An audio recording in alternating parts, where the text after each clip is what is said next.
Me encantan los superhéroes. Ahora que salió la nueva película de Superman, tenemos una nueva oportunidad de ver a la Liga de la Justicia que tanto quise ver en el cine. Y aunque sí la tuvimos, fue más un premio de consolación por el final de ese universo. Este que comenzó con el que es a día de hoy mi Superman en live action favorito. Pero parece ser que cayó de la gracia de las personas, llamándole la peor versión de Superman. Y aunque da igual si te gusta o no, hay varias cosas que ya demuestran el ensañamiento del público o hacia esta visión del personaje, algo similar a lo que hemos visto en este canal sobre Deku. Por eso hoy te presento Superman no es todo lo que dicen.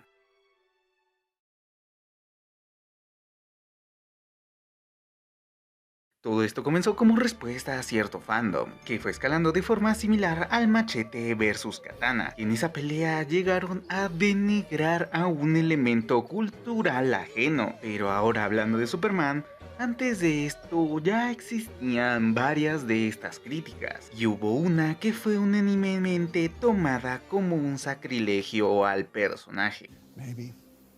Todos conocemos la escena del tal vez, cosa que normalmente se resume en solo eso, pero hay un resto de escena y otra que igual todo el mundo ignora. Pero comencemos por la primera mencionada. Justo después de tal vez, Jonathan intenta hacerle entender lo que tiene que cargar por sus poderes, pero ve a su hijo desesperado, así que decide darle la razón de por qué es diferente y una respuesta a cuándo estará listo para decidir mostrarse al mundo. Los cambios por los que estás pasando, un día los considerarás una bendición y cuando ese día llegue, tendrás que tomar una decisión.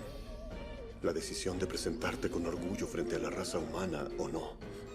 Cosa que en la otra escena se confirma y al menos para mí redunda un poco en el mismo tema, pero le da un mini desarrollo a lo que vimos anteriormente. Comenzamos con unos bullies intimidando a Clark. Cuando terminan, el que antes lo molestaba a pesar de no poder hacer nada antes, le extendió la mano cuando pudo. Ya cuando Clark se reúne con su papá, esta vez lo primero que le pregunta es: ¿te hicieron daño? Pero refiriéndose a lo que siente. Este responde que debió haber golpeado a ese niño, que quería hacerlo. De igual manera que en la escena del tal vez pone primero lo que piensa, Una parte de mí quería que lo hicieras, pero ¿te habría sentido mejor? pero lo hace dudar y sobre todo le da a él la responsabilidad de cómo afrontaría ese acto. Y culmina con la que es para mí la síntesis de toda esta interpretación de Superman. Tendrás que decidir en qué clase de hombre te convertirás porque quien sea ese hombre, bueno o malo, cambiará al mundo.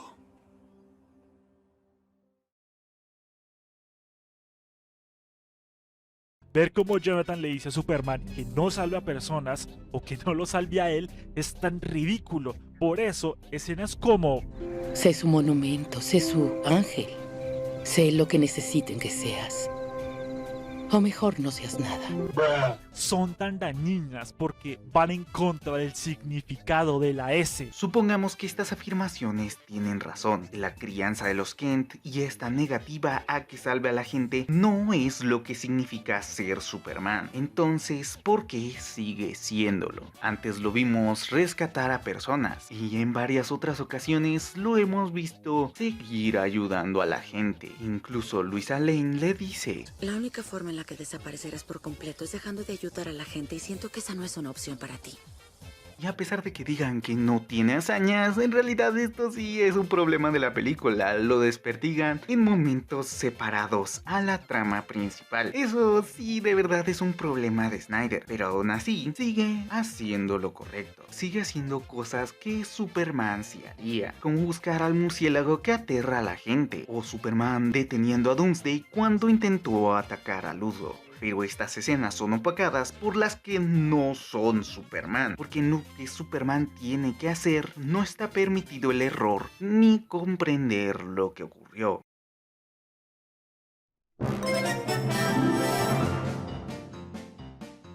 Con comprender no estoy diciendo que seas pendejo y no le entiendas a la película, sino que veas el panorama de lo ocurrido. Tal vez no empatices, pero sí comprendas, trates de ver el por qué el personaje lo hizo. En Man of Steel, Supremo destruye media ciudad en su pelea contra Zod. No hace el menor intento por sacar la pelea de Metrópolis o algo así. La más clásica de las críticas, pero es cuestión de abrir la mente, darnos cuenta que Zod lo estaba superando.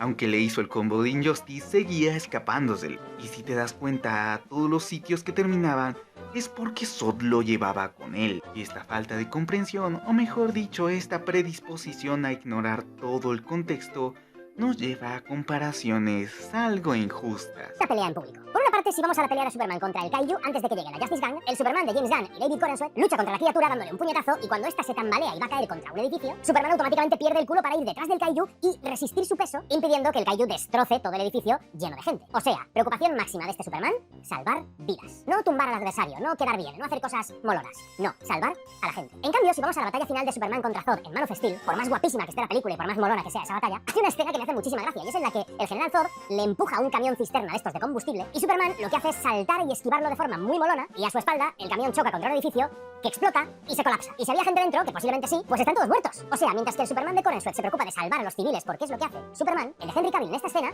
y en otras muchas, lo único que hace es farmear aura. Solamente está farmeando aura. Queda guay el tío. Y ya está. ¿Cuánta gente ha muerto en ese edificio? Ni se sabe, pero es que encima mira hacia atrás como diciendo, oh, vaya, tal vez debería haber parado el puto camión en vez de dejar que choque contra el edificio y muera toda esa gente. En fin, sabéis que adoro Man of Steel, me parece un peliculón impresionante, pero es que cosas así ya estaban dándonos pistas de todo lo que vendría después. En la pelea de Zod, poco tardó en darse cuenta que no podía distraerse, porque sí, fue un error.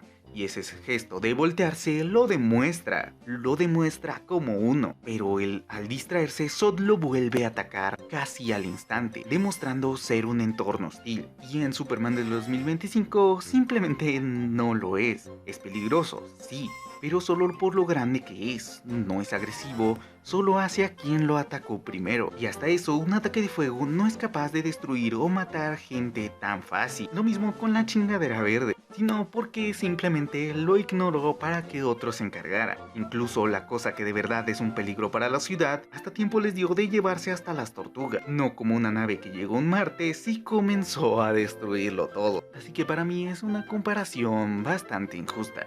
Porque si tratamos de comparar los defectos de esta Superman con otras versiones del personaje, te sorprendería lo frecuentes que son este tipo de errores en la historia de Superman. El Superman de All-Star, el que es el mejor Superman, deja a Parasite eliminar a los guardias y a Reo. Y ya sé que no murieron, pero eso es bastante una conveniencia de guión, porque si esto no mató a nadie, entonces esto tampoco. Superman prefirió farmear a Aura antes que salvar a alguien por lo menos. Y la mayoría de comentarios de la escena de Capitolio, que super velocidad, super oído, rayos X y todos los poderes posibles de Superman que pudo usar para detener este evento, pero simplemente no pudo hacerlo. Cosa que en Superman vs. la Élite, a pesar de ser una situación un poco diferente, pudo aplicarse las mismas soluciones. Justo al inicio, al llegar el ataque de la calavera atómica, muere una persona en sus brazos, y por alguna razón se toma el tiempo de que una persona se caiga y la calavera atómica le ponga la mano en la cara. Un Superman que puede escuchar desde lo alto del cielo, así que con super sentidos pudo prevenir que la calavera atómica siquiera introdujera en la ciudad, y con super velocidad aún más. Con o sin identidad secreta pudo ir al callejón, cambiarse y llegar a tiempo para que no le pusiera la mano en la cara. Diegéticamente ambas escenas pudieron solucionarse con los poderes de Superman, pero extradiegéticamente son hechas para generar un impacto y que este genere el conflicto en la trama. Y hablando del conflicto en la trama, me encanta como Superman no hace el más mínimo esfuerzo por sacar a Zod de la ciudad, pero Zod sí lo saca de la ciudad para que Superman lo estrelle contra un satélite. Y este otro comentario que la neta no voy a leer, pero tiene el mismo sentido. Comencemos por el concepto de que Superman no intentó sacar a Zod. Y creo que ya dije que intentó contenerlo, pero no podía controlar la batalla. Lo mismo pasa otra vez en Superman contra la Élite. En la primera pelea, aparte de la escena que ya mencioné, nos damos cuenta que de igual manera usa los edificios como medio para golpear al enemigo, al igual que el de Henry Cavill en las veces que chocó a Zod contra distintas cosas. Pero todo esto explota en la segunda pelea. Aparte de que no sacó a la calavera atómica, en la primera pelea logró contenerlo, pero en la segunda pelea la calavera atómica llega a un punto en el que puede igualar a Superman, manteniéndolo concentrado solo solo en el combate, incluso también siendo arrojado a través de varios edificios, tan concentrado que pensó en el perímetro hasta que ya explotó y murió una gran cantidad de gente.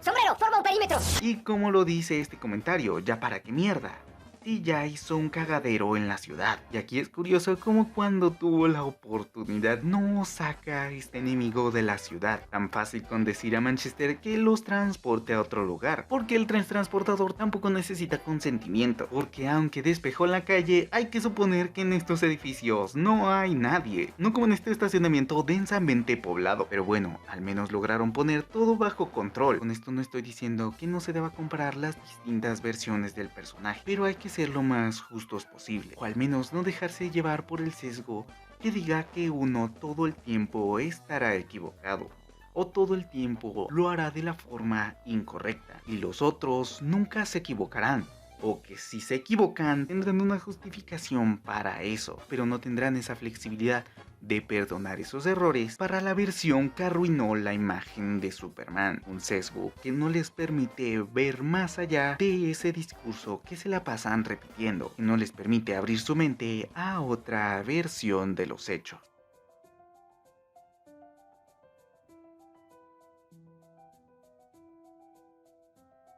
Para algunos, y repito, si tomamos esa historia como lo que es, un Elseworld, un universo alterno, una excusa para que los héroes se peleen en un juego de peleas, está bien. Pero bueno, entonces, ¿a quién culpamos? ¿Quién es el culpable de que ahora Superman se vea como un tirano?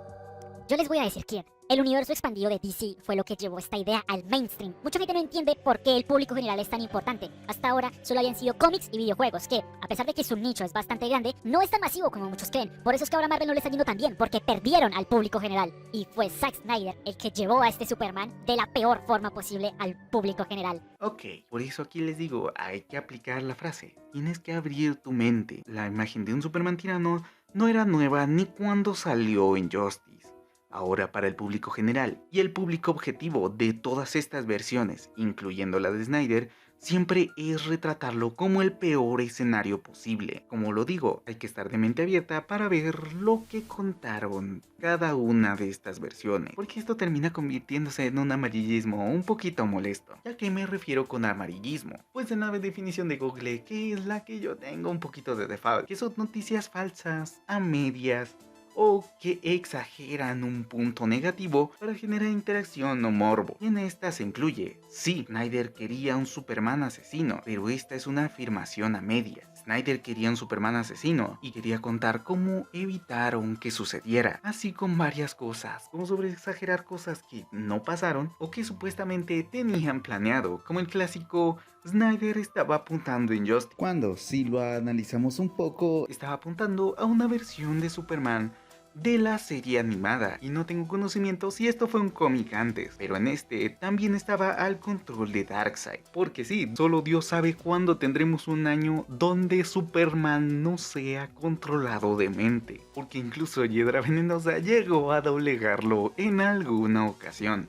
Y es curioso que de por sí Darkseid tenga un interés por un soldado kryptoniano, sea su prima o el mismo Superman. Y ya para terminar, el clásico Zack Snyder nunca entendió a Superman. De sus errores te aporta una visión diferente, o más que una visión, un acercamiento diferente. Porque aunque no lo parezca, realmente Snyder sí buscaba llegar a ser el Superman perfecto que muchos tenemos en mente. Sin embargo, esta película solo fue para sentar las bases. Medio parecido a Batman Begins, se enfoca en contarnos el origen de Superman de forma muy detallada, y buscaba explicarnos muy poco a poco el cómo Clark se convertía en el superhéroe por excelencia. Pero para eso pretendía hacerlo pasar por muchas cosas como su muerte y un futuro distópico, lo cual sí es bastante excesivo, la verdad. No hacía falta hacer pasar a Superman por todo eso para que llegara a su prime. Y aunque no puedo poner la escena completa, creo que la escena de cuando se pone el traje negro representa todo lo que tenía planeado para Superman si le hubieran dejado terminar contar su historia. En esa esperanza está la creencia fundamental de que toda persona tiene la capacidad de hacer el bien. Clark,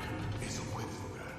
Y aunque no te digo que veas las películas porque son demasiado densas, y no porque sean muy complejas, sino porque son demasiado largas, quieres darle la oportunidad y no ver solo los defectos, y ver todas las veces que este Superman fue Superman, te invito a verlo, porque para mí siempre fue una versión digna manchada por las decisiones de su propia empresa, que con o sin Snyder no hizo absolutamente nada con el personaje que nos hiciera pensar que hay un hombre en el cielo cuidándonos. Y sí, hay tantos videos narrando por qué Warner tuvo la culpa de absolutamente todo lo que pasó con Superman dentro o fuera del DCU, y ya de ahí lo mandaron otra vez al baúl del control mental, como lo dice en el video que ya he mostrado. ¿Saben qué es un chivo expiatorio? Es a quien injustamente culpan de errores o problemas de otros, sirviendo como un medio para desviar la responsabilidad. ¿Les La suena? gente tiende a ver solo lo que les dicen que vea, pero si investigan un poco más sabrán que el peor enemigo de toda franquicia de Warner es el propio Warner. Videojuegos, películas, series, franquicias animadas, etc. Ya para concluir, sé que este ensañamiento y sesgo en contra de esta visión de Snyder en los últimos meses desde que se anunció la nueva Superman es en respuesta a otra chingadera que prefiero ni siquiera voltear a ver